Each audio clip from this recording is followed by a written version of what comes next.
Have you ever looked in the mirror and wondered who you've become? The lines on your face, the softness around your eyes, they all tell stories of laughter, loss, love, and life. In American culture, aging is often treated as something to resist, something to hide. But what if growing older wasn't something to fear? What if it could be embraced as a sacred, beautiful journey? In today's video, we'll explore 5 profound Buddhist teachings that offer a refreshing perspective on aging. Teachings that invite us to age not with regret, but with peace, wisdom, and yes, even joy. These timeless truths remind us that growing older isn't about fading away, but about becoming more fully ourselves. Whether you're adjusting to retirement, navigating the loss of loved ones, or simply noticing how your body is changing, this video will offer you gentle guidance and spiritual comfort. You'll gain practical insights and heart-centered reminders, tools to help you walk this path of aging with dignity, calm, and a deeper sense of meaning.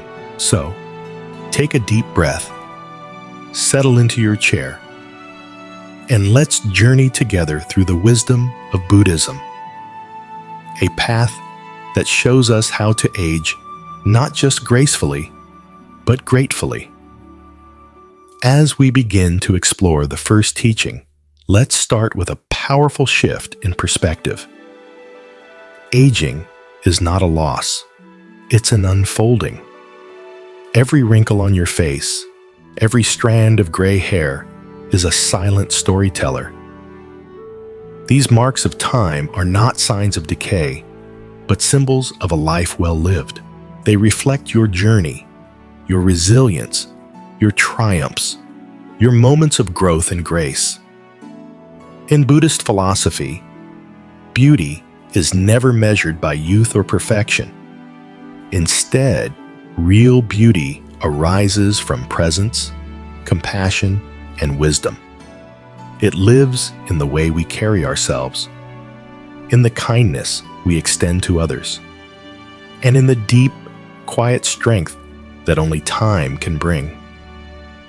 Buddhism teaches us that everything in life is impermanent, and that includes the youthful appearance our culture tends to prize. But rather than resisting this truth, we are invited to honor it. There's a well-known Zen story that speaks to this beautifully. An older woman, burdened by sadness over her aging appearance, went to see a wise master. "I no longer recognize the person in the mirror," she confessed. "My beauty has faded. My skin is lined. My hair is gray. I feel invisible." The master gently took her to a garden filled with cherry blossoms in bloom. "Isn't this beautiful?" he asked. She nodded. Then he led her to an old pine tree, its bark weathered and its branches bent. "And what about this?" he said. The woman paused. "It's different, but yes, it's beautiful in another way. It feels strong." The master smiled and replied, "The cherry tree blooms for a season. The pine tree endures through storms. Each has its own kind of beauty." In our American culture, there is an intense focus on youth. From advertisements to social media, we're surrounded by messages telling us that younger is better, that aging should be reversed, hidden, or denied. But this obsession often robs us of the deeper joys that come with growing older. The wisdom earned from experience, the clarity that comes from letting go of ego, the freedom of not needing to prove ourselves.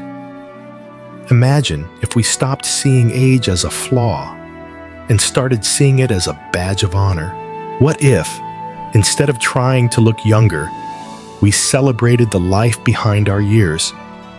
Each birthday, each year, added to your life is a privilege that not everyone receives. Your age is not something to be ashamed of. It's your power. It holds your story, your survival, your insight. This shift in perspective doesn't mean we stop taking care of ourselves. It simply means we no longer fight the natural process of life.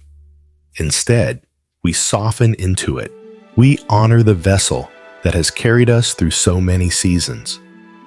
We begin to appreciate the kind of beauty that grows stronger with time, the kind that doesn't fade but deepens.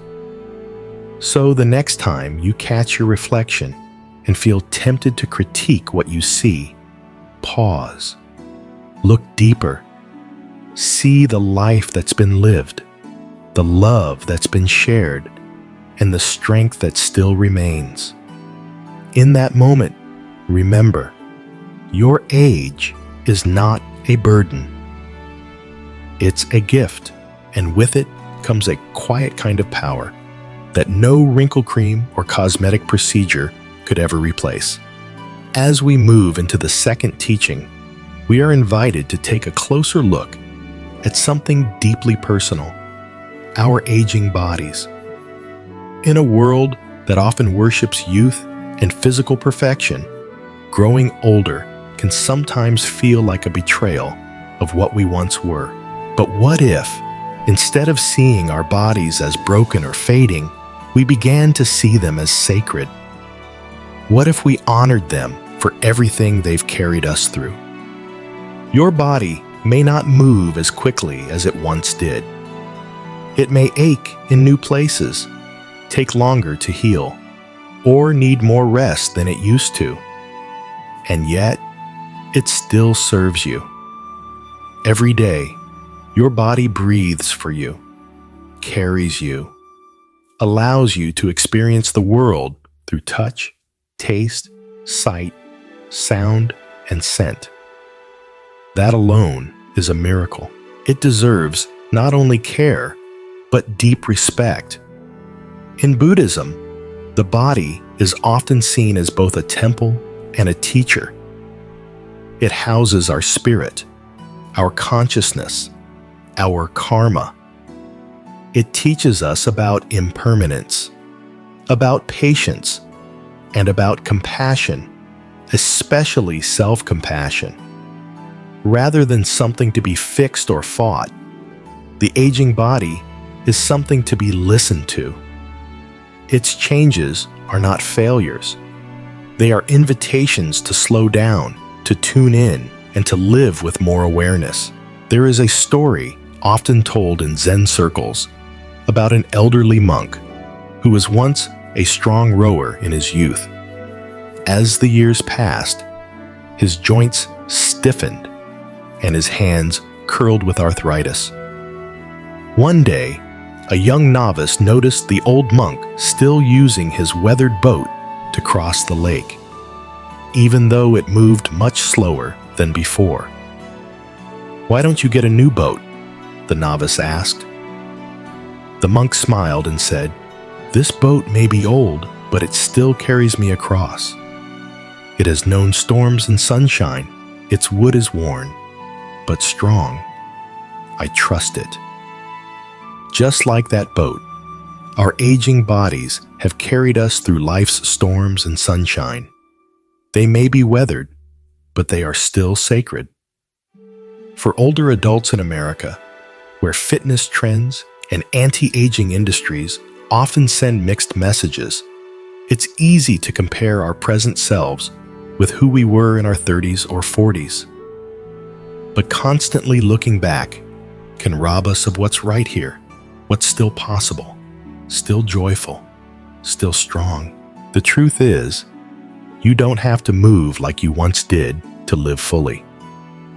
What matters is that you move with love, with gentleness, and with gratitude. So what can we do, practically, to honor our bodies in this season of life? First, embrace gentle movement. Walks in nature, slow yoga, Tai Chi, or simply stretching with mindful breath. These practices are not about performance, but about presence. Second, prioritize proper rest. Our bodies heal and restore during sleep and quiet moments. Don't see rest as laziness. See it as wisdom.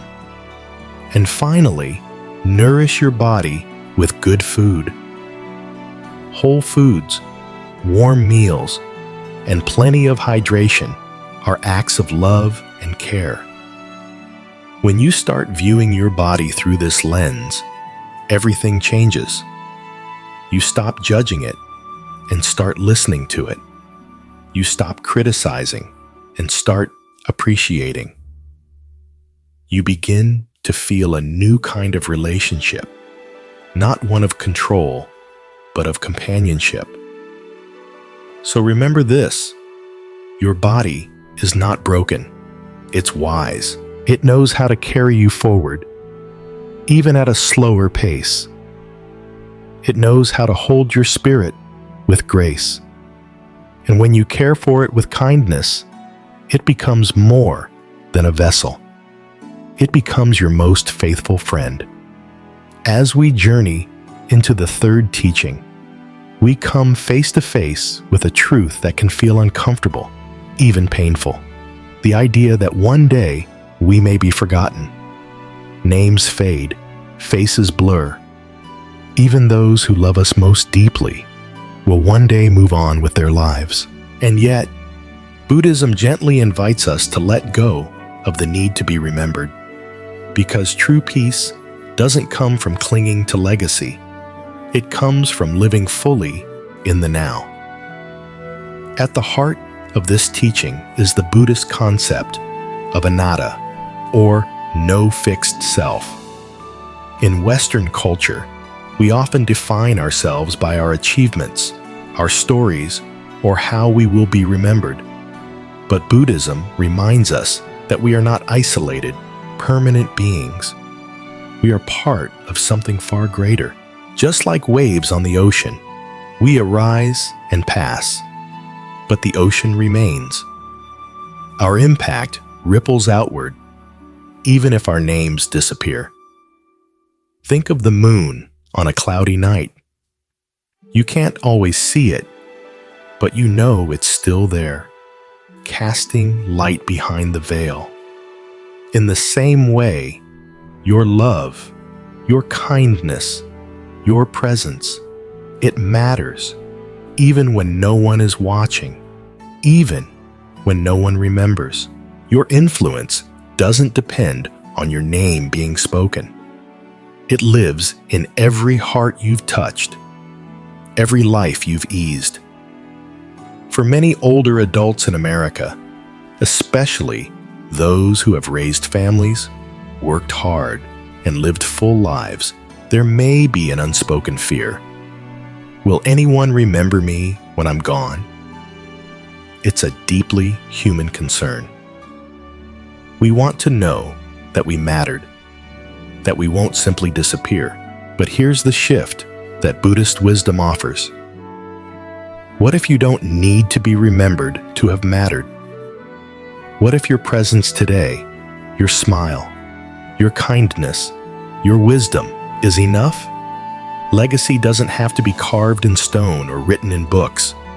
Sometimes, legacy is a quiet moment shared with a grandchild, a warm meal cooked with love, a gentle word offered at just the right time.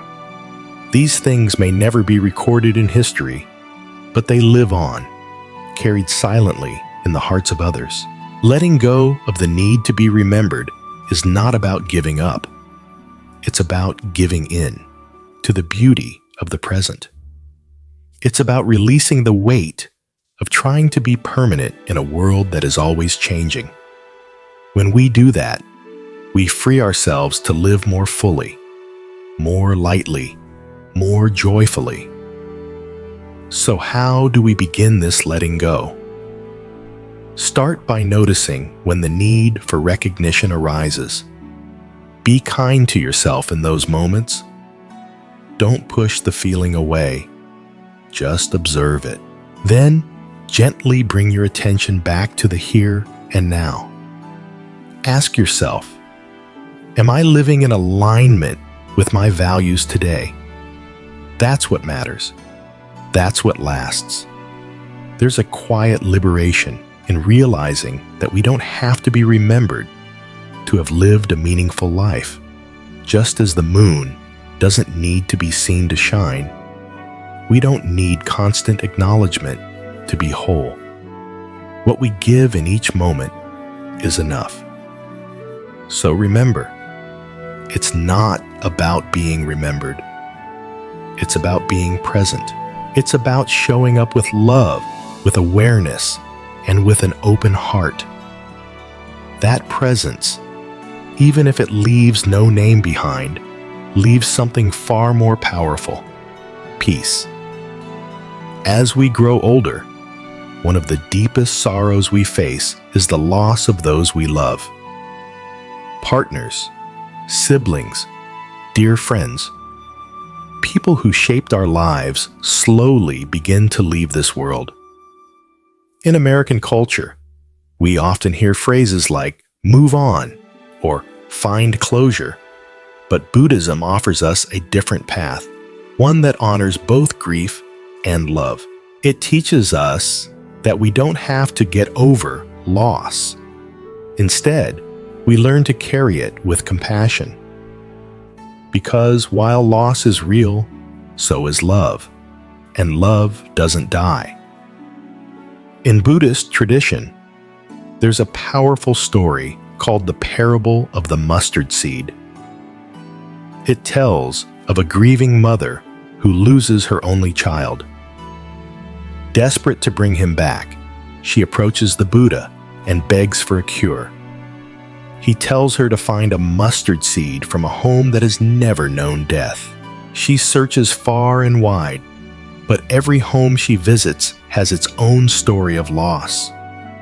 Through this journey, she comes to understand loss is universal. No one is spared from grief. And yet, in that shared experience, we find connection. We find compassion. For older adults in America, where independence is so highly valued, grief can sometimes feel isolating. Many people feel pressure to be strong or move on quickly, especially when others don't know how to sit with pain. But Buddhism reminds us that grief is not a weakness. It's a natural, even sacred part of love. The depth of our sorrow reflects the depth of our bond. Grieving doesn't mean we're stuck.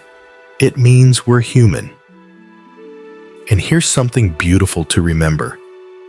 While the physical presence of a loved one may be gone, the love you shared doesn't disappear. It lives in your memories, in the quiet habits you still carry, in the way you laugh, the way you show up for others, the way you still love. That energy, that connection, it transcends time. It transcends death. In fact, grief can be a doorway to deeper compassion. When we allow ourselves to feel the ache of loss, we open our hearts to others who are hurting too. We become softer, more understanding. We know what it means to miss someone deeply. And from that place, we can offer true kindness to others who are walking the same path. One practical way to honor both grief and love is through simple remembrance rituals. Light a candle, speak their name, write them a letter, visit a place you once enjoyed together. These small acts aren't about holding on to the past. They're about honoring the love that continues. They help transform grief into something sacred, something living. So, if you are carrying a heavy heart right now, know this: you are not alone. Your sorrow is seen, your love is real. And there is nothing wrong with feeling both. Let the tears come. Let the memories rise. And let your heart stay open. Because love, true love, doesn't end. It simply changes form. In the stillness of meditation or the warmth of a shared smile, you might even feel them near. Not as they once were, perhaps, but as a gentle presence, reminding you that you were loved and still are. That kind of love never truly leaves us. Remember, loss is real, but so is love, and love doesn't die. As we move through the later seasons of life, we begin to notice something. People come and go.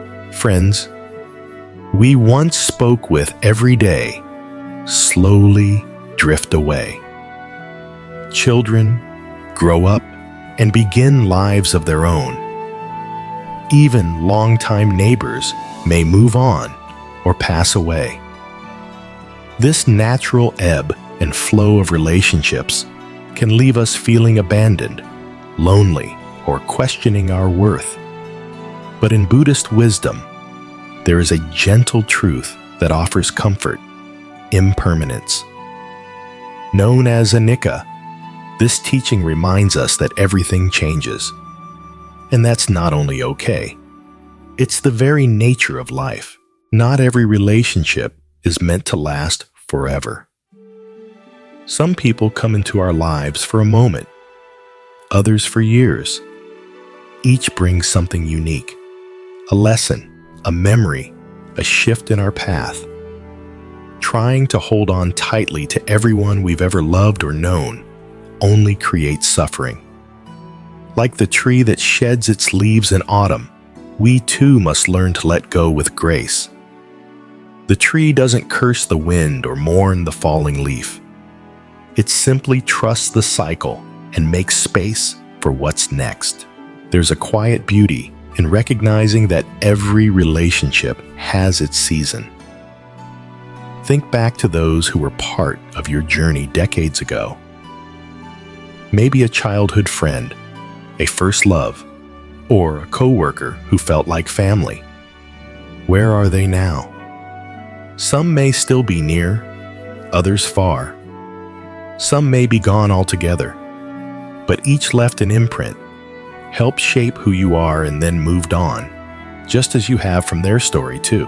In American culture, where loyalty and longevity in relationships are often prized, letting go can feel like failure.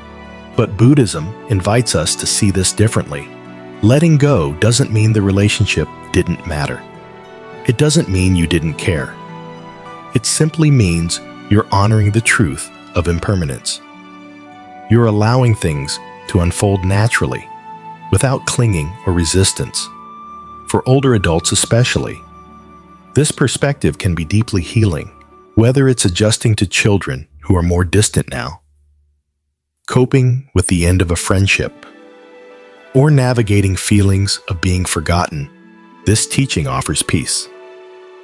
It tells us your worth is not defined by who stays. You are still whole, still valuable, still deeply loved by the universe. There's an old saying, some people come into your life as blessings, others come as lessons. Both are valuable. Some people are just passing through your season, and that's okay. They don't need to stay forever to have mattered. When we accept this, our hearts can open again. We become less bitter, less afraid to love. We learn to cherish the people who are here now, in this moment, without needing to hold them captive in our lives. That freedom, that soft release, is a form of love, too. So if you're holding on to a person who has drifted away through time, distance, or change, take a deep breath. Offer them your gratitude, and then let them go with kindness. Like leaves on the wind, they came. They touched your life, and now they move on. It's not a failure. It's a natural, sacred part of your journey. Remember, it's okay to let go. Some people are just passing through your season, and that's more than enough.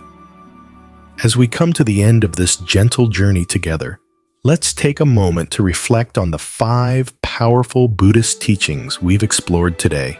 First, accept your age, not as something to hide, but as a gift that reveals your unique story. Then, honor your body. It may not move like it used to, but it still carries you, teaches you, and deserves your deepest care. Third, release the need to be remembered. Your legacy isn't measured by monuments, but by the love and presence you offer right now. Fourth, let love carry you through loss. Grief is real, but love doesn't die. It simply transforms. And finally, embrace the impermanence of relationships. People come and go, and that's okay. Each one leaves a mark, however brief their stay. These are not just ideas, they're invitations. Aging is not the closing of a chapter, it's the deepening of a story. You're still growing, still becoming, still discovering what it means to be fully alive. There's beauty in every breath, every moment, every connection. If this message touched your heart, please consider liking this video, subscribing to the channel, and sharing it with someone who might need to hear these words today. You never know whose life you may gently uplift with a simple act of kindness. And now, as you go about your day, may you age with peace in your heart, wisdom in your spirit, and joy in your days.